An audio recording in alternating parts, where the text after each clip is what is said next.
Welcome to the True North Racing Podcast, your go-to show for all things racing from coast to coast. We're here to chat with your favorite racers and bring you the latest from the world of short track racing. Hosted by John Morrison and Brandon Feeney. Get ready for fast cars, big personalities, and all the racing action you can handle. Ready? Green, green, green.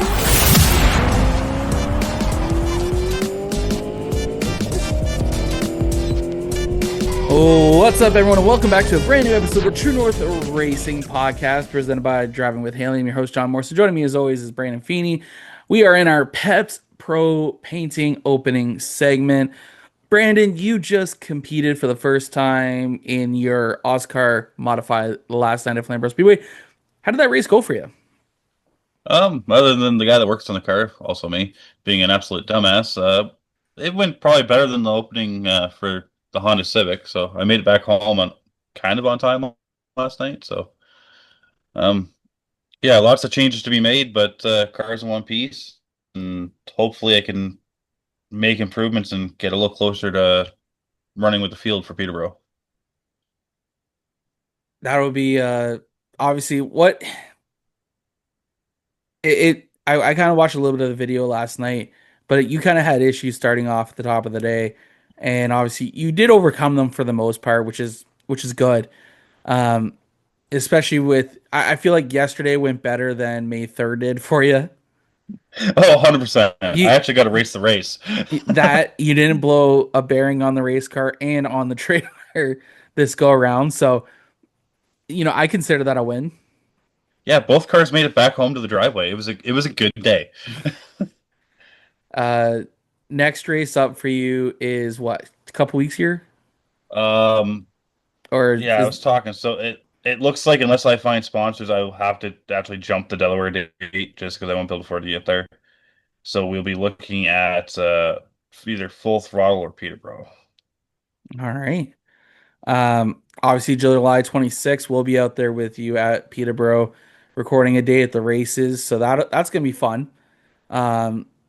I don't think I've ridden or my cameras have ridden in a Oscar Modified before, but I'm sure with 3 cameras we have available, because the one I'm going to keep for myself in the grandstands, we're going to have quite the view, I think.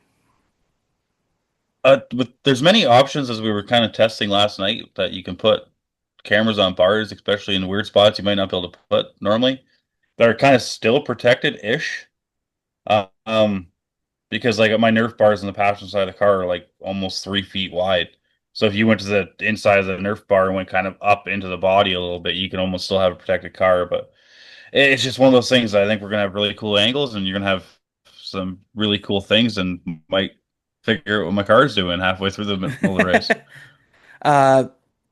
You know what? I just realized we're gonna have 4 cameras on the car, because I can't have the one camera that I want in the grandstands with me, because I really like having one of the cameras with the media mod and with the driver having the microphone on them. Why it wasn't an absolute riot to have recording. After we get the show done, I'm actually going to start working on those videos. Because I still got to do his heat and his feature for what sound bites may have come up. And you know what? I'll say this. There were some gold ones. And I was like, man, I should have done this one first. But I hadn't listened to them all yet. And when I was working on his race day vlog. So there'll be 4 cameras on your car capturing every single angle for the most part. Yeah, and you get to hear me talk shit a little bit.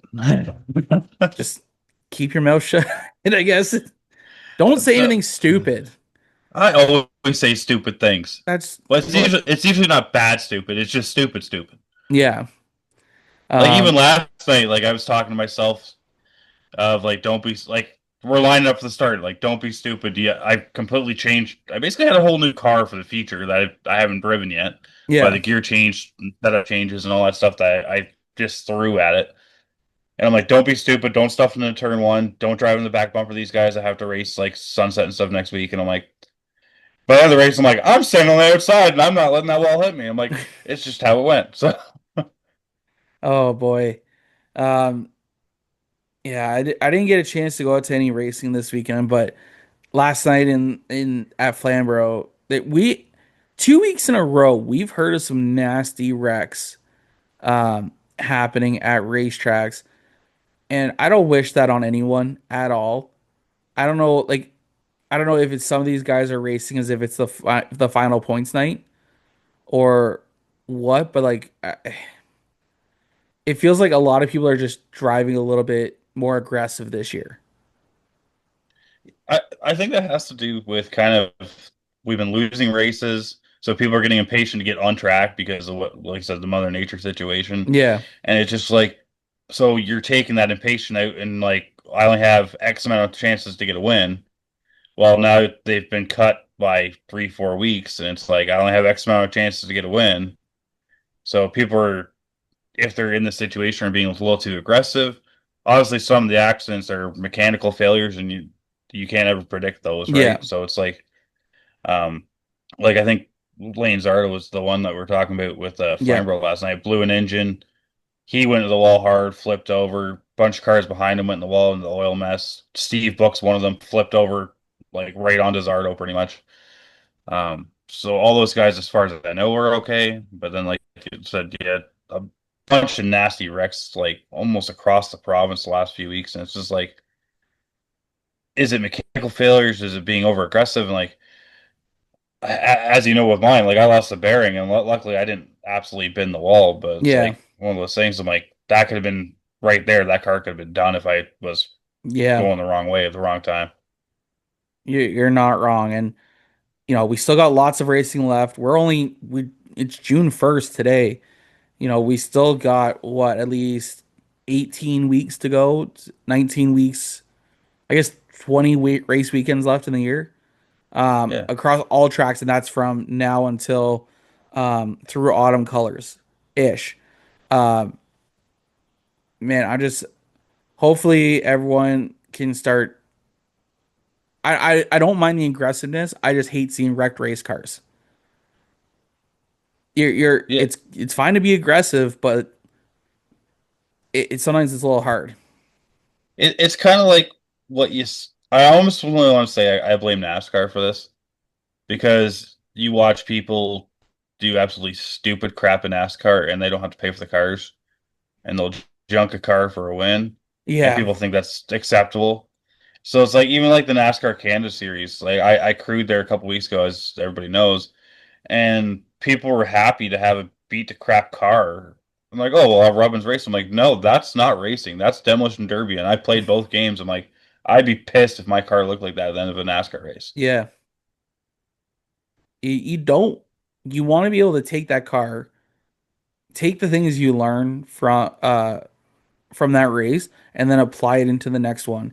You shouldn't have to take the car home, disassemble it, and put it all back together, and everything that's broken you got to replace.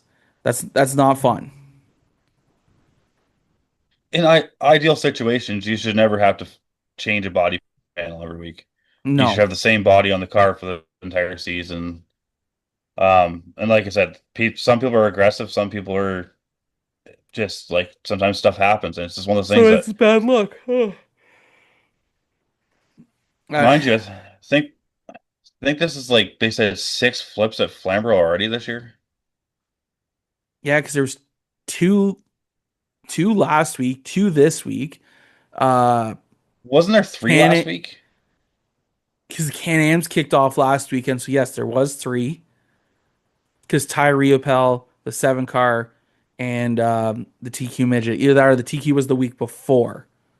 Well, and you also had Matt Young's pure stock. That's what I'm saying. The seven car. Oh, sorry, my bad. Yeah, Yeah. there's been at least five or six so far this year, and I you don't wish that on your worst enemy. No, and like I was talking with Miss Ashley McMurton there on the way to the racetrack yesterday, trying to find some confidence in myself. And she goes, "There's a lot of people that freaking we don't like, or they've done stupid things, or screwed over the community. But even though it's like you never want to see them get hurt, Yeah, and that's the biggest fear for any racers. Is like you don't want to see someone get hurt, and you don't want to be the reason that someone got hurt Yeah. because it does take a toll on you. And it's like there's times from my racing career I look back like, man, I like that guy freaking had to take weeks off because like concussion and something like that. And it was like it should make you rethink how you race, but it's one of those things that like some of these people aren't getting the message Yeah. and they're continuing to junk cars. Like I'm watching videos. I was live there last night. And I'm like, this person junked four people. I'm not going to say the name or the division that it was, but it's like they just continue to junk people and they don't do any changes. And it's like at a certain point, racing's pretty self-policing. Yeah. You're going to race and you get raced by somebody, and that means you are going to probably lose your car and probably going to get hurt because someone's going to feel like you're going to hurt them. And unfortunately, it only takes one really short-tempered person to prove that point. But it's just one of those things. Like I said, you don't want to see someone get hurt, and it's if you think you're being over aggressive, if you ask other drivers, they will give you a proper answer. You know what? That doesn't surprise me one bit.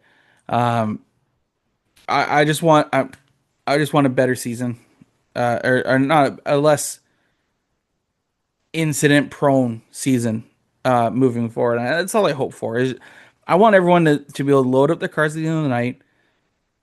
You know, crack a cold beverage like a Dr Pepper Zero, and just enjoying. Cause I don't want to talk about the other stuff that we consume, but Dr Pepper's a-okay in my books.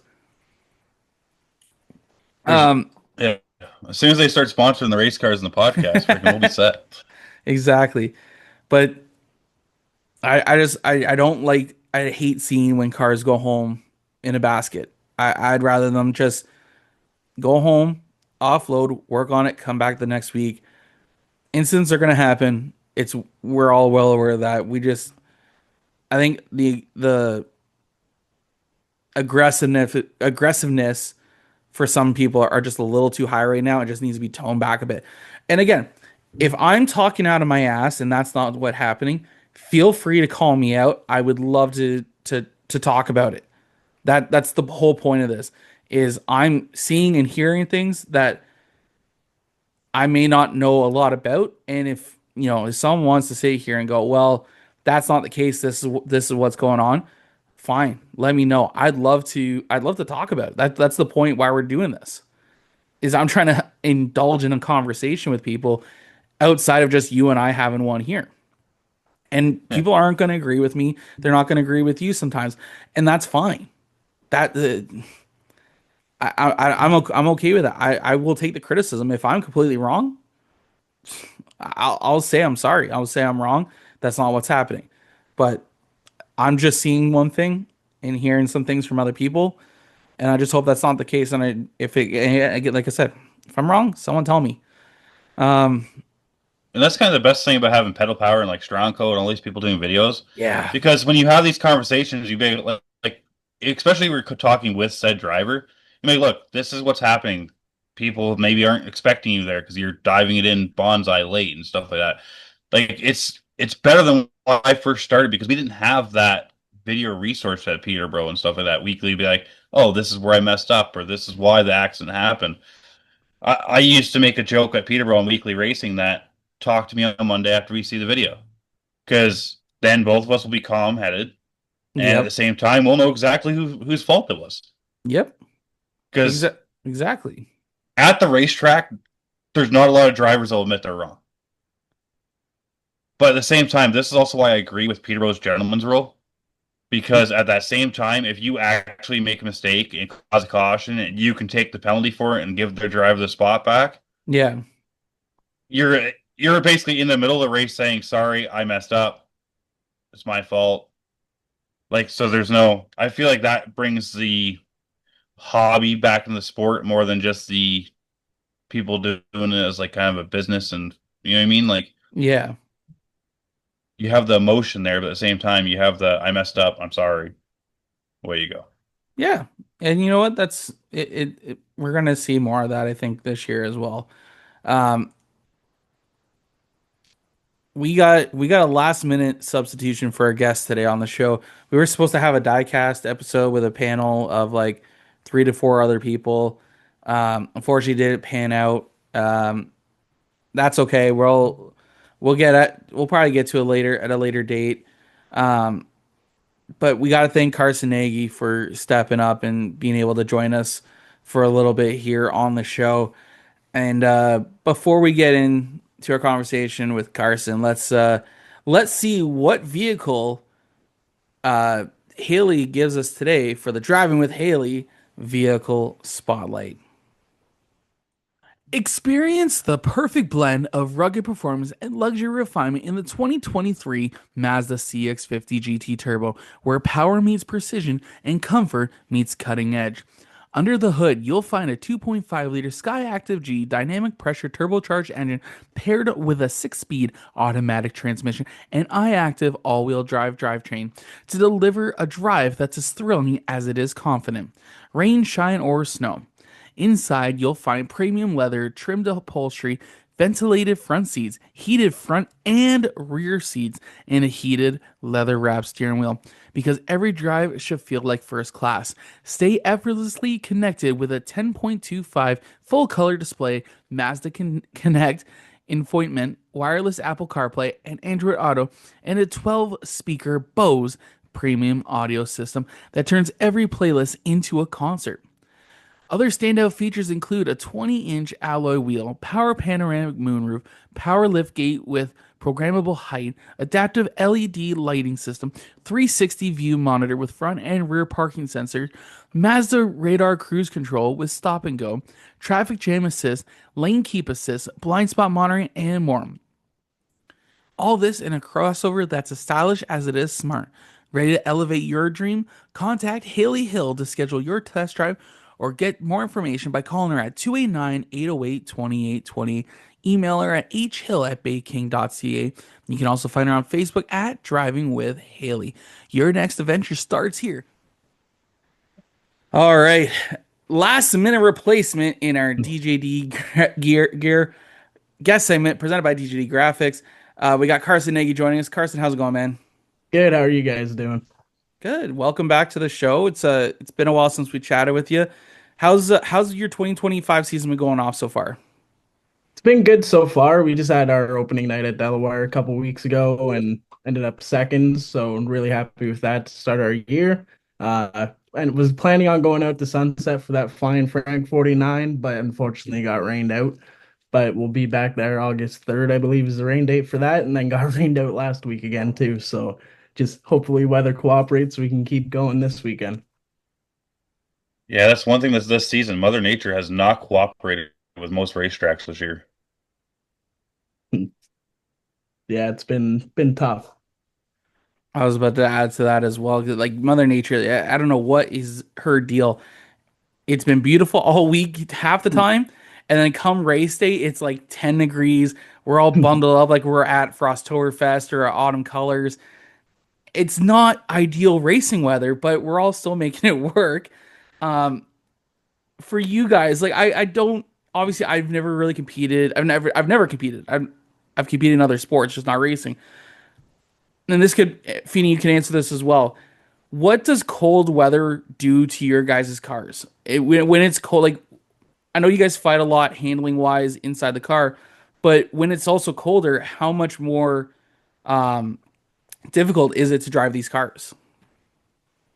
Honestly, handling wise, I've been really lucky. We've had a really stout piece pretty consistently. I haven't had to change too much. It hasn't been much of a struggle. I feel that my car runs a lot better in the cold. Like just in general, whatever the track conditions are, it's not as hot, you're not as sliding around as much. Motors run better, just automatically would be a little bit quicker, which is always fun. But yeah, I haven't really ran into an issue with the temperature cooling down and us starting to struggle with it.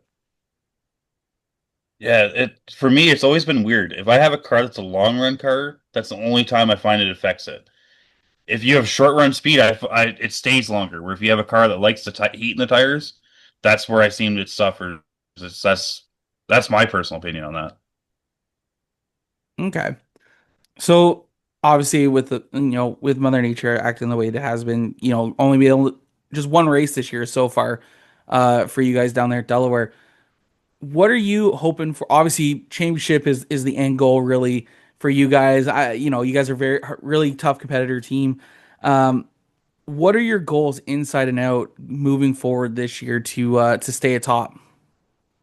Honestly, man, just try to stay consistent and have a ton of fun. Like the last couple years, it's just kind of worked out for us in the end. And we haven't, growing up throughout the years racing, I've never really focused on points or paid attention to it. Obviously, at the end of the year, you take a look and sometimes can get in your head a bit. So I try not to look at any of that. And yeah, just having fun with my group, Nate, Hudson, my dad, we always have a blast at the track, and it's always a lot of fun when we're doing really good out there. So that's a bonus.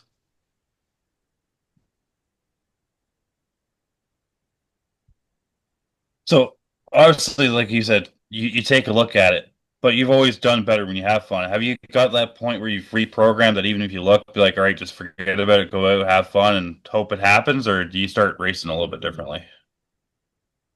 So the first year in 2023 was like the first time I've ever really ran pretty good consistently. So as soon as I saw that we were even there for it, it got in my head right away because I've never really been in that position before. But after that, it's almost a bit of a confidence boost, like I can do it. So now it's just like normal through the summer, just having fun and see what happens at the end.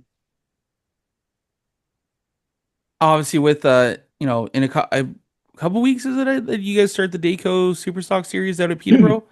Yeah, Um, June 14th. June 14th, so 2 weeks. Uh, Obviously, with that being only a 5 race season, what's your mindset going into it this year for you? The DAYCO series is tough, it's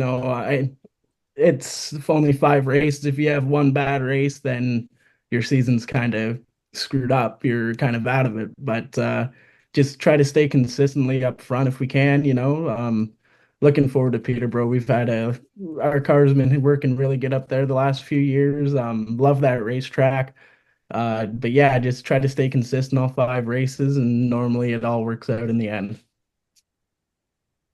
Yeah, I was gonna say I seen that TikTok where you posted, I think, a couple days ago with all the moments from Peterborough where you had good fortune and stuff like that. So, other than the 1 year where the car was loose, what makes your car and you suit Peterborough so much when you normally run down at Delaware? Honestly, I have no clue. The first time I went to Peterborough, we had a really good piece right off the bat. This was back in 2017, and I was running up front there. I don't know if it's just the way I drive, my driving style just kind of suits that racetrack. Um, yeah, honestly, I have no explanation for why we end up at least having a good start to our day up there. Obviously, with with the different series we have going on, are you planning on competing with the Rumble series, the Steel City Rumble series at Flamboro at all this year? I'm gonna try to get to a couple. It was tough last week. We were all set up for Delaware, got rained out. But we didn't have any tires just to bolt on and go burn up at Flamboro, unfortunately. But I plan on getting out to at least one or two of them. It's tough having a couple of them the night after a Delaware night, but yeah, we're definitely going to try to get to the one right before the DAYCO race at Flamborough. Hopefully another one closer to the end of the year, and Frosttoberfest that's circled on our calendar as well if we can make it happen. So, obviously, what's a bigger accomplishment for you if you can do the double, win the Delaware Championship and the DAYCO Championship, or are you looking at maybe moving up and like getting the championship, maybe the APC series soon? Honestly, man, I'm not too sure. We've tried late model stuff in the past, and we just, for whatever reason, things weren't clicking. We couldn't just make it work. The super stocks, I love it. I love what we're doing. We're having a lot of fun, and yeah, it's a lot more laid back than a pro late team. Again, yeah, I love doing what we're doing, and I don't go into a year focusing on just going out to win 2 championships. We're just taking it 1 week at a time and just having fun. Honestly, super stocks are just much more fun to watch the way they slip and slide around the track. And I feel it really keeps the driving in the driver's hands. Like visually, like that's what it looks like. Because it looks like you guys are a lot more fighting with the wheel. And obviously, you could tell me if I'm wrong, Carson, because like I said, I've never driven one of these things in my life. But they always look like just an absolute handful when you're out on the track. They are, we're a lot more of a race car now than we used to be a few years ago. But these are hard to drive, like you said, we're sliding around, you have to work for it. And I think one of my favorite parts about the class, like our cars, is that you don't have to have a perfect car to win a race. You can really lean on to just the driver and they can kind of figure it out a bit. They're definitely tough. It's not easy inside there most nights. Now, as I've kind of mentioned to you before we started recording here, that this was supposed to be a diecast episode. I do want to ask, do you have any racing diecasts? Or I do you do collect have any? I do a bit. Obviously, we get Daily Caught to do ours at the end of every year, or try to. But NASCAR stuff, I have Kyle Busch's Bristol sweep set from 2018 Oh, or 17. I'm a big Kyle Busch fan, so that's pretty cool to have. It's actually funny. Of all the diecasts I don't have a single Kyle Busch. And it's not because I don't like Kyle Busch. It's just I've never bought one. Yeah, honestly, we also have a ton of older stuff from my grandpa, like old 2000s, like Kenny Schrader cars or Dale Jr., Dale Earnhardt cars. And so we have a few kicking around the house here. Yeah, since I think your dad's one of the few people I've seen that had one of the Kelly Earnhardt late models. Yeah. Yeah, it's cool seeing some of the old stuff around here. that's the only one. Like I told my wife, there's like two I think that I want that are left. And like Kelly Earnhardt late model one is one of those ones that I want for my collection. Because I just think it's cool. Like it'd be cool to have one of those kicking around, you know? So the fact that your dad has one, that's pretty cool. Um, if there was if there was a diecast that, you know, you'd ever want, which one would it be? That's a tough one. Honestly, like I said, I haven't been that big into collecting diecast at all. So like I don't Yeah. even know what they've produced for the most part. But yeah, that's a tough one. Probably anything like Dale Earnhardt related, one of his earlier cars, if they ever did Yeah. that. Don't get me started. When I went to Rochester back in December and we walked around four different malls in one day. And there's a mall, little corner, no one goes in there kind of deal, but it's like a sports memorabilia one. They actually had a Dale Earnhardt Sr. K2 car. So it was all pink and everything. I'm like, I looked at the wife and I'm like, I'm gonna get it. She goes, "Do you really need it?" I'm like, "No, but like I really want it." But then I also had to recheck myself because it was also $250 American. Yeah, you can get them cheaper up here. I couldn't justify spending over $300 on a diecast Canadian. So one of the most expensive valued Earnhardt cars I have is I've been unboxing here is this one. So this is the 2001 Earnhardt race version Rolex car where junior and senior drove it. And like they're stupid expensive. I found it at a flea market with the guy John knows for dirt cheap. And yeah, if you ever find one, that's the one he wants. Well, Now, let's get back to the racing topics here. For Carson, man, what obviously, you know, you've been doing this racing thing for a while.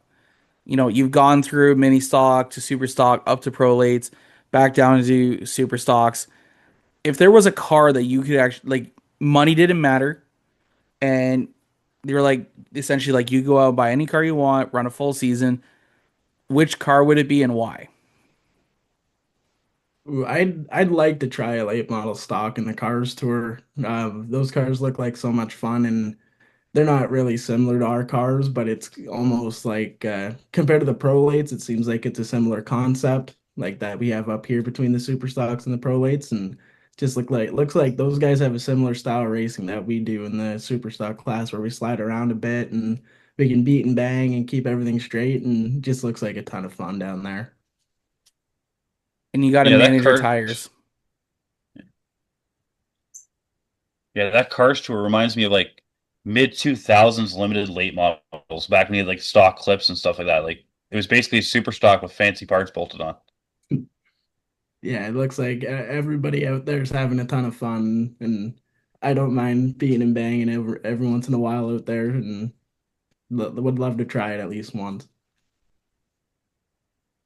Honestly, I don't blame you. Like on it, that has been my go-to now that I have iRacing. That has been my go-to once I've been doing a lot of the late model stock stuff because it is a lot. I'm finding it a lot more fun to drive. And then of course when I go jump into a legend car and a mini stock, I'm like, I can't drive this thing. So I immediately exit the server and I go back into the late model, whether it's just doing test drives or just waiting for whenever they have the official races up. I just jump into one of those. Um, but they seem like so much fun to do. But so I honestly I completely agree with wanting to jump behind one of the wheels behind the wheel of one of those things. Um, moving forward here, what are your plans? If you could lay out a 5-year plan for you for racing, what would it look like? Honestly, man, I just keep doing what we're doing for a bit. Um, it's we love doing what we're doing with the Superstock class. I'd like to continue that for as long as I can. Just kind of roll with it. Any opportunities that pop up down the road, who knows? Love to try something different, but right now for what we can do with what we have, we're I love doing this with the Superstock division. Honestly, I don't blame you. And of course, racing Friday nights at Delaware.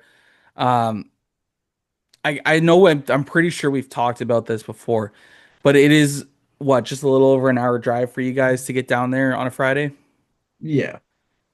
Uh, Better than what I did back in high school. I can tell you that much right now. Where I didn't get home till 2 a.m. half the time with the late model. But running Fridays on Delaware, what does it do for you marketing wise, especially with when you have Rogers TV, where it's being broadcasted on the local station there, but as well as for guys like myself who can't make it to Delaware every weekend, where I can go up on YouTube and watch it. What does that do for you guys for your marketing capabilities to go like, hey, our races get X amount of viewers to showcase what we can do? Does that make it easier for you to go out and find sponsors for you? Yeah, it's definitely a selling point. I know with when we went to Delaware for the first time full time, and our sponsors loved it. They loved being able to watch it on YouTube. They loved the exposure they were getting. They started to notice the return on their investment from Delaware. Queenston Chef, for example. I know a handful of people who came all the way out to Hamilton to buy a truck or a car off of us. So they've noticed, they've seen it working, and that's where they wanted to continue their partnership with us, which is really cool to see. So do you think that carries over with the DAYCO Super Stocks, the G-Force coverage and stuff like that? Like that's the same return on investment, or is it a little different game than weekly racing? I think it's slightly different. It's a bit of a different audience, like it's very similar. They love seeing their name on the broadcast. They love hearing it. They just love their name being promoted out to a big audience, just like our Friday night program. John's looking up his Kelly Earnhardt diecast, seeing me No, around him I'm right not. now. No, But I've had guys messaging me asking to join on the show, and I'm having to like, nope, sorry, we're all free. We're all tied up now. Um, Sorry, Fiend, you had something you wanted to add there? no, I was drinking Dr. Pepper. I know you were drinking Dr. Pepper. Uh, and you know what? That's great to hear that, your marketing partners are seeing a return on investment. That is one thing that, I try to preach a lot is not only you need to get you can't just take the money from your sponsors and just go racing. You have to put in a little extra work to. I always say this to everyone: you have to put in a little extra work to also put the money that they're giving you back into them. So to hear that people have gone to Queenston Chev to go buy a car or truck or SUV, whatever, to me, they're making their money back for whatever they put in your program for the most part. When that's what they should be seeing. Even if one person comes in and they say, "Hey, we saw Carson Nagy run the Humberview Parts car at Delaware. We want to buy a car." Even if they don't buy a car from them, at least someone's coming in interested to buy a car from them. Mm-hmm. And that's what you kind of want too. Yeah, the biggest thing I was told with sponsors, it isn't so much making people want to go to a place now. It's for when they need a service. It's like, oh, I know Humberview from somewhere, and it's like, oh yeah, it's Carson Nagy's car. So that's why I've always been told sponsorship's all about. And of course, how can you miss that orange and white car on the track? Now I got to know something because your brother also runs down at Delaware as well. But yours is predominantly orange with a little bit of white. His is predominantly white with a little bit of orange, or or is it mostly the same? I don't think I've seen a picture of your brother's car yet. It's vice versa. We have an orange front end on the car, and then like the doors, part of the fender and the quarters, they're white with a little bit of orange. Hudson's car, it's all orange from the roof down, and then down at the bottom, there's a couple white lines, and at the rocker panel there, it's white as well. Just trying to find photos so I can compare there. Well, it's easy to find Carson's. It's got a little bit of Lane Zardo green on the left side door. Tends to happen more often than not. Now let's talk about that because you and Lane have probably some of the best racing running in the super stocks together. What's it like running against a guy like Lane? You guys joke around on social media all the time about how don't get any orange on my car, don't get any green on my car. For you guys though, what's that camaraderie like for you guys where you guys are competing together, where no matter what may happen on the track, you guys could joke about it off of it?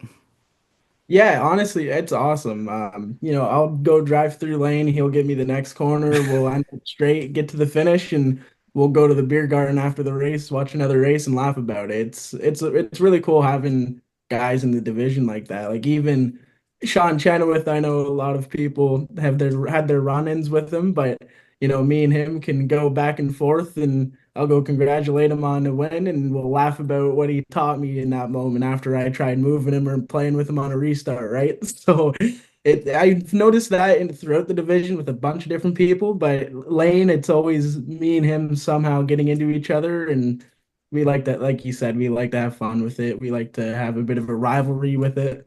But yeah, I'd always rather laugh about an incident than get all mad and go yell at a guy afterwards, right? Well, that's the way it should be, right?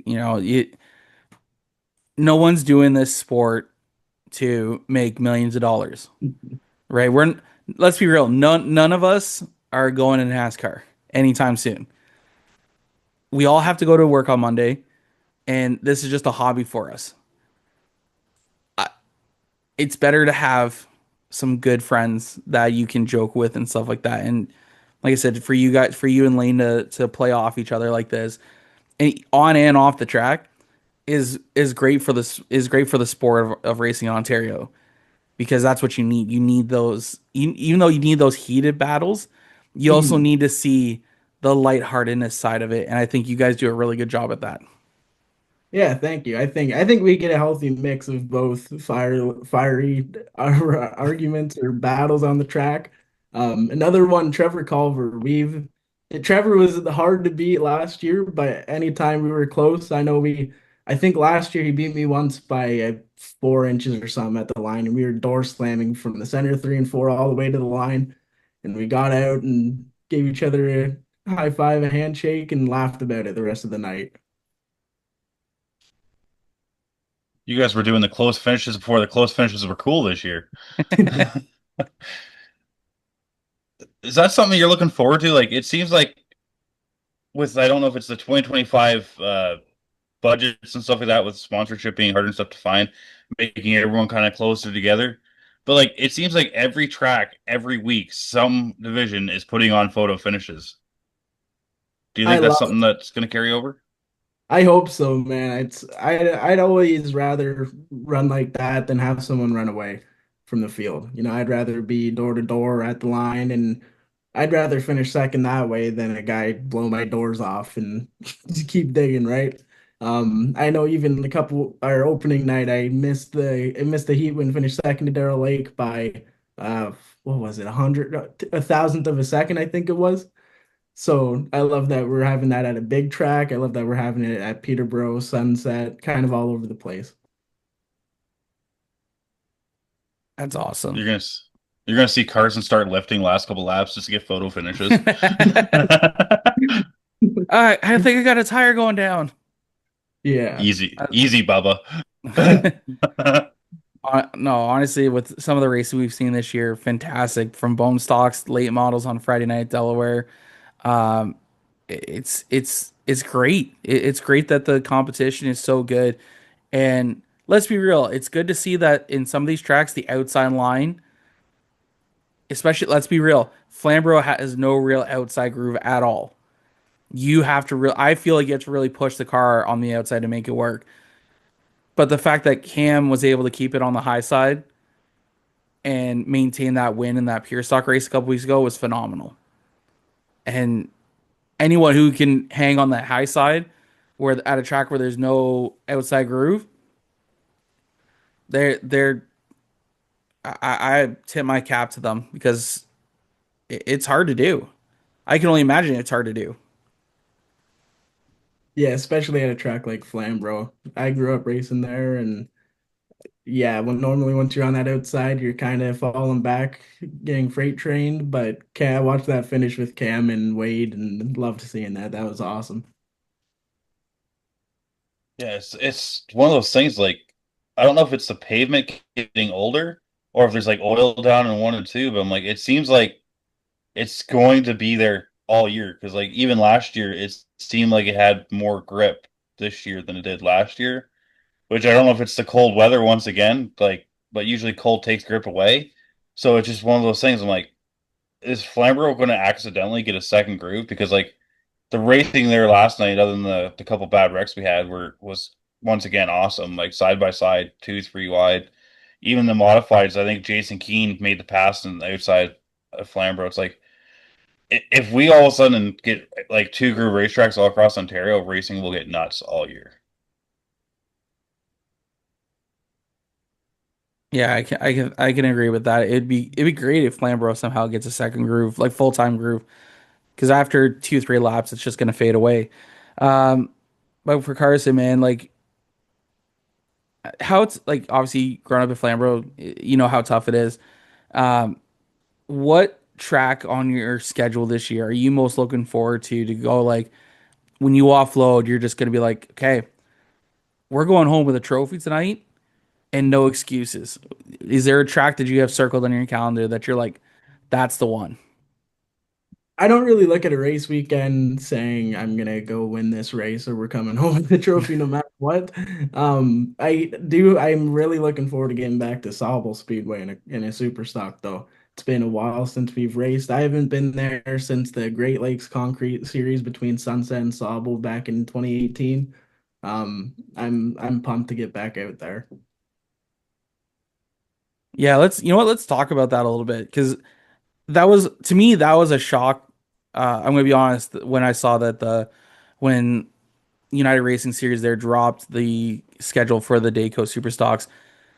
I was really shocked that Sauble got a date, but I'm also really happy that Sauble got a date for the series because again, it's one of those tracks where similar to Flamborough, but I love the way Super Stocks run there. I don't know what it is. You guys just I feel like every time you guys go there, especially you guys put on a show and you leave the fans leaving like, damn, that was a really good race. Um, what's it like getting back to the beach for a race this year, though? I'm pumped, man. I've only been there a handful of times forever ago, but the racing there is awesome. Like you said, it's really similar to Flamboro, but there's more of an outside lane than a lot of people think. 3 and 4, it's a longer corner. You can really make it work down there. And even I was talking to Tom Gibbons a couple weeks ago, or at Motorama a couple months ago now. He was talking to me about that. It's just like you said, the racing there we have is awesome. Always some beating and banging, but it's always a lot of fun racing there.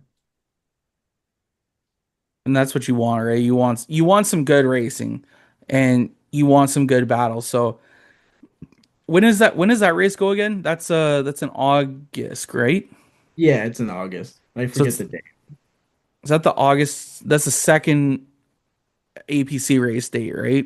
So that'd be Yeah, I August 23rd. Yeah, believe so.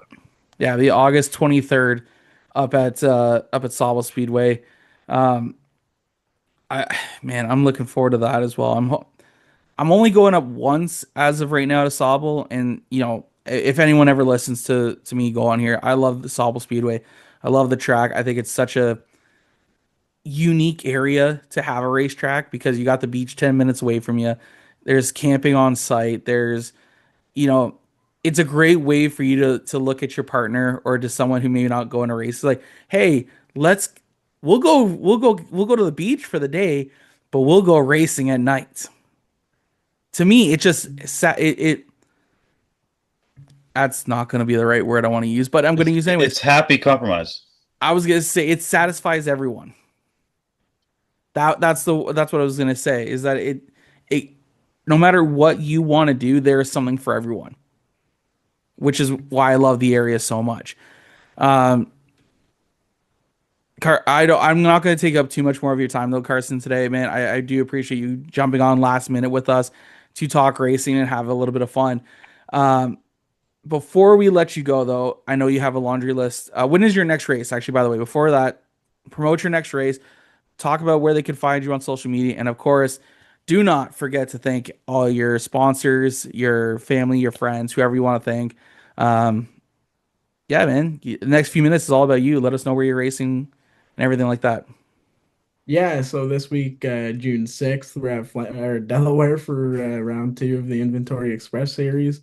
After that, we're going to Peterborough, then back at Delaware for a weekly show, and then our second DAYCO race at Delaware. So it's going to be busy, probably our busiest month of the year, going back and forth. Yeah, I'm really lucky to have our couple sponsors that's been on with us for the last like 6 years, 4 years now.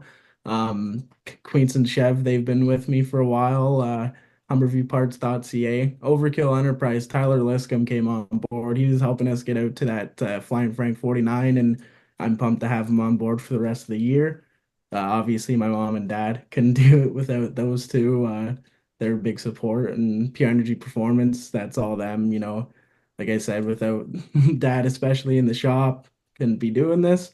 My brother, Nate, they're always helping me out. Nate comes out to the track all the time, comes out here every once in a while. And yeah, just again, lucky to have a really tight-knit group and really looking forward to the month of June. All right, man. Well, good luck the rest of the season. Like I said, I do appreciate you jumping on last minute with us here. Enjoy the rest of your Sunday, and we'll hopefully see you at a racetrack soon. Yes, see you guys. Thanks for having me. And we're back from our DJD Gear Guest Segment presented by DJD Graphics with Carson Nagy. See, look at that. Perfect that time. I nailed it. Didn't nail it while at the beginning of the recording, but I nailed it now. We're getting better. It's going to take me a couple more weeks. Do not worry. I got to thank Carson for jumping on last minute. Literally, we were like I said, we were supposed to have a group of other people coming on, and things happen, things came up. It happens, not a big deal. But Carson was able to make it happen, jump on board with us, and of course, we're very appreciative of him for joining us. Make sure you guys go out, check him, watch him at Delaware Speedway on Friday nights. And if you're not local to Delaware, London area, there's no excuses. YouTube has it, and especially if you got it for your TV, it's just like watching on cable anyways. Yeah, Rogers TV London. As long as their generator doesn't blow up, you're golden. And when of course we have to really thank Rogers TV in London for really help. For the past 3 years now, they've been airing the races on Friday nights, and it really helps a guy like me to be able to sit here and especially on a Friday night. If me and Jacqueline aren't doing anything, just late, I got a TV right up over here. What's stopping me from putting on YouTube and going and flipping back and forth between Oswego and Delaware? Thanks to also GeForce as well. Like it's just Yeah, on good nights, I have flow racing going on my TV. I have usually Delaware on Friday on another TV, and then my phone I usually have Oshwegan. Like it's beautiful to have these services where you can like watch everything and anything at the same time. yeah, it's so much nicer. And like I love to be at Delaware every Friday night because that is a track I really have always enjoyed being going to. And I will actually get to go back this year. Will the announcement be out? Possibly. I don't know. But we do have it. I will be going back. Actually, Jennifer Hatch has kind of spoiled it a little bit. July 11th, I will be going to Delaware Speedway for my first and probably only trip of the season there, which now means I go from July 4th. No, not July 4th. June 14th, and I go straight through August 2nd of racing. What a glorious way to live. Going to the track every weekend. Every weekend you see, and it's different divisions every week you're basically going to go with. Yep. June 14th, we'll be with mini stock Chris Pendlebury at Flamboro Speedway, but we actually have permission to throw a GoPro into the number 84 Super Late of JR Fitzpatrick for 100 laps. So there's double the footage right there. Maybe I'll even see if he'll be willing to wear a microphone for the 100 laps.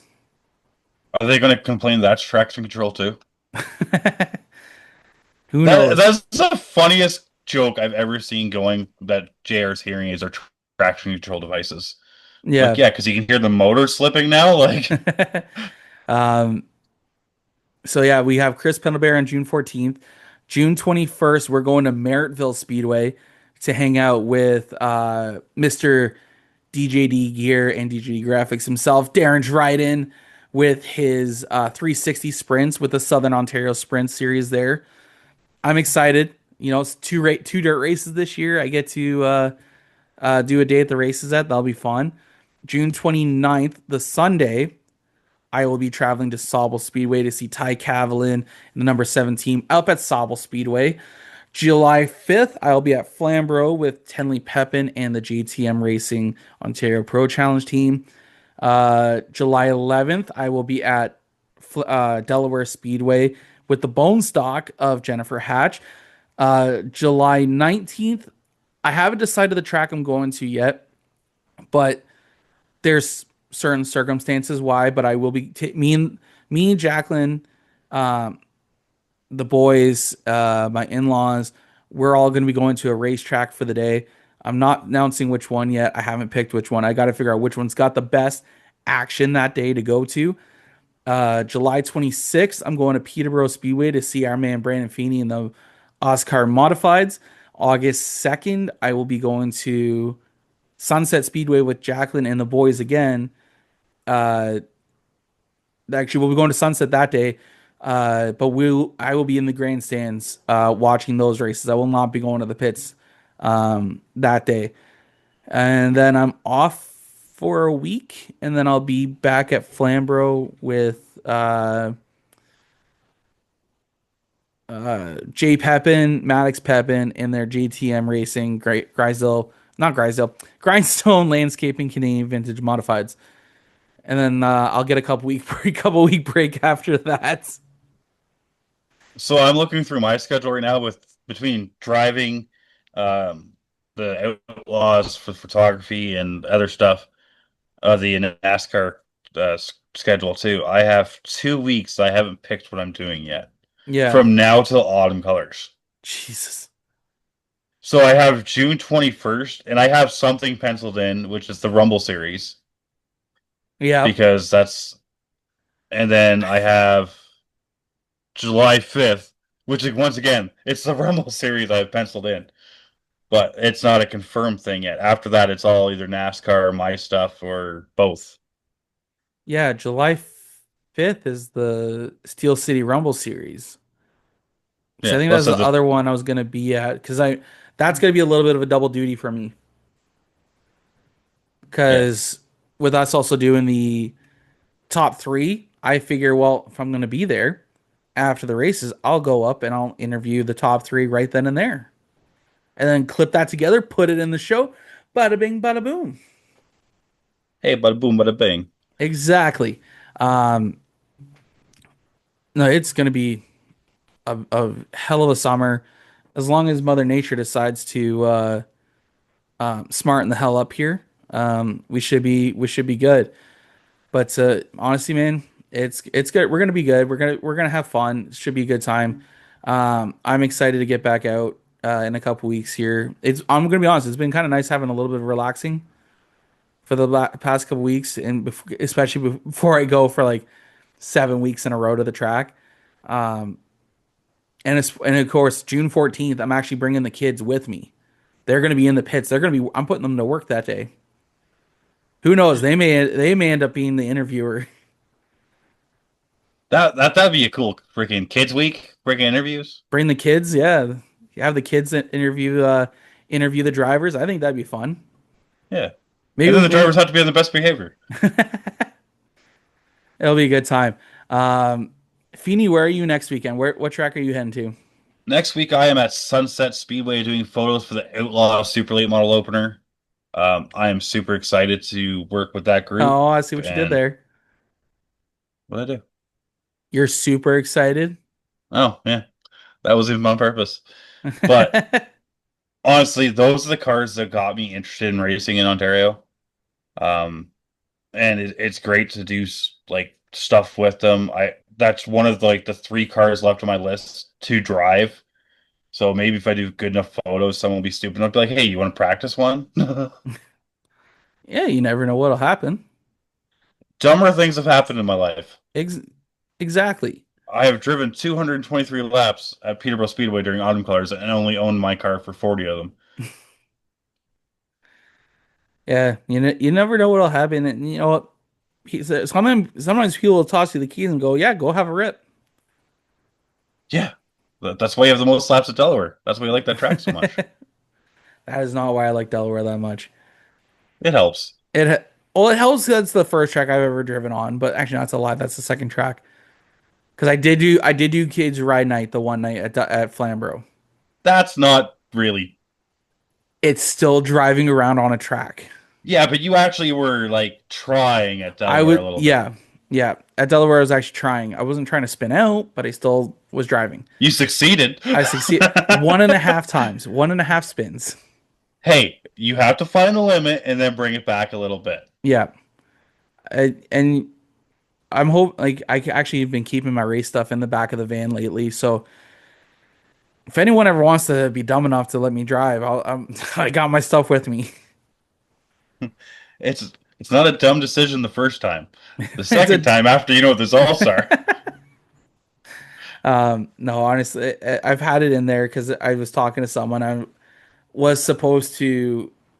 There was a chance I was gonna hop behind the wheel of a car, and just never materialized. And that's not a big deal. Um, but like obviously with me having iRacing now, it's like one of those like I'm getting the itch again. Now that I'm racing, like trying to race like on iRacing and stuff like that, and I'm noticing some things, and I'm like, man, like would be cool, like, and I got the go ahead now, so it's just like, oh well, maybe like Yeah, the I'm wedding's I'm paid not for. looking, I'm not looking for a ride, but like if someone's like, hey, do you want to hop in for a practice? I'm like, yeah, let me go get my stuff. Like, Well, you do know like three people offered you rides, and you just keep saying no. I know that's my problem too, right? Is I also don't want to be offered a ride to drive as well. Like it's one of those just like I don't even know how to explain it. Oh, I can explain this very easily, but I'm going to piss off half the population, and half the population is going to get it and laugh at this. You are like essentially trying to take your girlfriend out for a dinner date and letting her choose. No, that's not it. Are you hungry? Yeah. What do you want to eat? I don't know. I don't know. What do you want? No, I think part of it is I also respect what everyone puts into their rides. So I don't feel it's right to hop into someone's car who they've worked a lot, that they put a lot of man hours into, to go run to let someone go run a few laps. I don't personally agree with that because I don't want anything bad to happen and for it to come home in a basket. Because if something happens, shit, right? Like that's my biggest concern. And I remember before you and Jacqueline did the whole little like, haha, we got you kind of shit. Um, I was literally telling her, I remember telling her, she goes, "Oh, would you ever rent a ride?" And I said, "No." And then she goes, "Oh, why?" Like she was realizing now she almost gave it away. Um, but I said to her, I'm like, the reason why I would never want to rent a ride is because there's going to be stipulations on it. They're not stipulations, but there's contracts that you have to sign for that if you wreck it for and you got to cover the parts, you got to cover this, you got to cover that. Da, da, da.